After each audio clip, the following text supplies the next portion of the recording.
যদি বিএনপি সরকার বাংলাদেশে আমাদের এই মজলুম মানুষের বিচার করতে সক্ষম না হয়, ইনশাআল্লাহ 11 দলীয় জোট আগামী নির্বাচনে ক্ষমতায় গিয়ে আওয়ামী ফ্যাসিস্ট আমলের সকল গুম, খুন, নির্যাতন এবং জুলুমের বিচার বাংলার মাটিতে করবে ইনশাআল্লাহ। গত 17 বছরে বাংলাদেশে কয়েকটি গণহত্যা সংগঠিত হয়েছিল। 28 অক্টোবরে একটি গণহত্যা সংগঠিত হয়েছিল, শাপলাতে একটি গণহত্যা সংগঠিত হয়েছিল, 24-এ একটি গণহত্যা সংগঠিত হয়েছিল, পিলখানায় একটি গণহত্যা সংগঠিত হয়েছিল।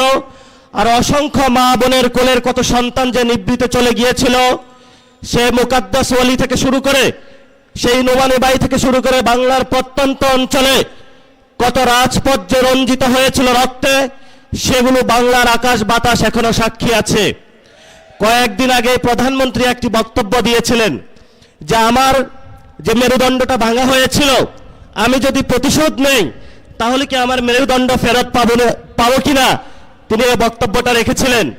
আমি সবিনয়ে মাননীয় প্রধানমন্ত্রীর কাছে জানাতে চাই, এই যে এখানে এতগুলো মানুষ উপস্থিত হয়েছে, যাদেরকে অন্ধকার প্রকোষ্ঠে রাখা হয়েছিল, যাদের বাপকে হলো থানায়, জেলায়, পুরো বাংলাদেশের বিভিন্ন কারাগারে ঘুরানো হয়েছিল, এই মানুষগুলো প্রতিশোধ চায় না, কিন্তু আমরা বিচারে বিশ্বাসী, আমরা বাংলাদেশে বিচার চাই। যদি বিএনপি সরকার বাংলাদেশে আমাদের এই মজলুম মানুষের বিচার করতে সক্ষম না হয়, ইনশাআল্লাহ 11 দলীয় জোট আগামী নির্বাচনে ক্ষমতায় গিয়ে আওয়ামী ফ্যাসিস্ট আমলের সকল গুম, খুন, নির্যাতন এবং জুলুমের বিচার বাংলার মাটিতে করবে ইনশাআল্লাহ। বিচারের দাবিতে আমরা মাঠে ছিলাম, আছি, ভবিষ্যতে থাকব। বিচার নিয়ে আমরা কোনো 1 সেকেন্ডও কোনো কম্প্রোমাইজ করব না। যদি সরকার মনে করে আওয়ামী লীগে ভোট ব্যাংকে যেভাবে একটা সমঝোতা হয়েছে, বিচারের ক্ষেত্রে সমঝোতা করতে হবে, আমরা বলবো আল্লাহর রাস্তে মাপ চাই। বিএনপির ভাইয়েরা, আপনারা নির্যাতিত হয়েছেন, বাংলাদেশের সকল মানুষ নির্যাতিত হয়েছে। নির্যাতিত যারা মজলুম আছে, মজলুমদের পক্ষে আল্লাহ আছে, এই মজলুমদের পক্ষে আমরা থাকবো ইনশাআল্লাহ। লাস্ট যে কথাটা, এই যে ইলেকশন হয়েছে, আমির জামাত বলেছেন যদি সেই ইলেকশনের রেজাল্টটা মেনে নেওয়া হতো তাহলে বাংলাদেশে একটা গৃহযুদ্ধ হতো। আমরা বাংলাদেশে একটা গৃহযুদ্ধ চাইনি বলেই এই পর্যন্ত আমরা শান্তি এবং শৃঙ্খলার সাথে রয়েছি।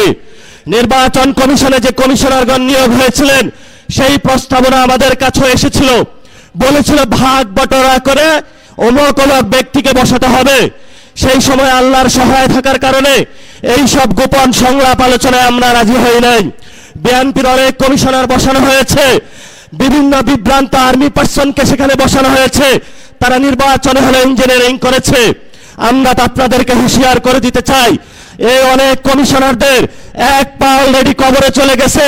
এই অবস্থায় আপনারা যদি বাংলাদেশের মানুষের সাথে গাদ্দারি করেন, প্রতারণা করেন, লোকাল গভর্নমেন্টে যদি আমার বাংলাদেশে কোনো ইঞ্জিনিয়ারিং ব্যবস্থা করা হয়, বাংলার রাজপথ প্রজ্বলিত হয়ে উঠবে, আগুনে তপ্ত হয়ে উঠবে ইনশাআল্লাহ। আপনারা লোকাল গভর্নমেন্টে সবাই প্রস্তুত থাকবেন ইনশাআল্লাহ। মাঠে হয়তো আমাদের রক্ত থাকবে, নয়তো বাংলাদেশের আজাদী থাকবে ইনশাআল্লাহ। আমরা ইনশাআল্লাহ 11 দলীয় জোটের যারা নেতৃবৃন্দ এখানে আছেন, তাদের নেতৃত্বে বাংলাদেশের মানুষের পক্ষ হয়ে একটি সুষ্ঠু গণতান্ত্রিক প্রক্রিয়ার মধ্য দিয়ে এগিয়ে যাব।